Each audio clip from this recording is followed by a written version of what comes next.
Let's take this one step further. Since we're still feeling in a froggy mood, let's try to draw something like this. This is a full grid of frog faces where each column of frogs is drawn with increasingly blue faces, as if the frogs are getting really cold. To achieve this, remember that we could draw a grid of things using a nested for loop. In our case, we will draw each frog face using a nested loop, focusing on changing the x and the y coordinates in the update statement of each loop.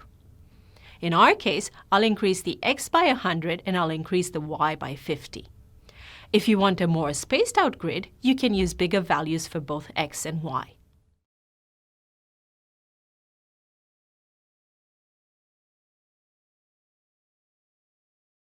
To start from white and to obtain increasingly bluer frogs, we will start with 255 for each of the red, green and blue variables and change them as follows every time we change the column.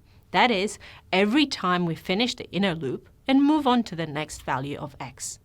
Red equals red minus 30, green equals green minus 20.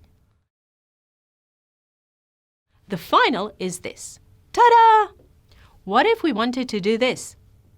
Before we panic at the complexity of the code needed to do this, a good trick to remember is that this image is actually a grid of frogs where every other second frog is not drawn. Like this. So if we want to draw the entire grid full of frogs, we would use a nested for loop like before. This time, we will use a counter to draw a frog only if the counter is divisible by 2. That is, every time the counter is 0, 2, 4, 6, 8, and so on.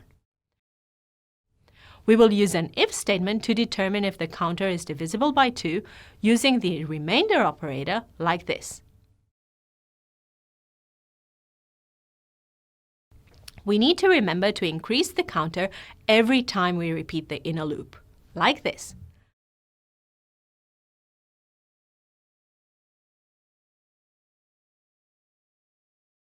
The final code looks like this.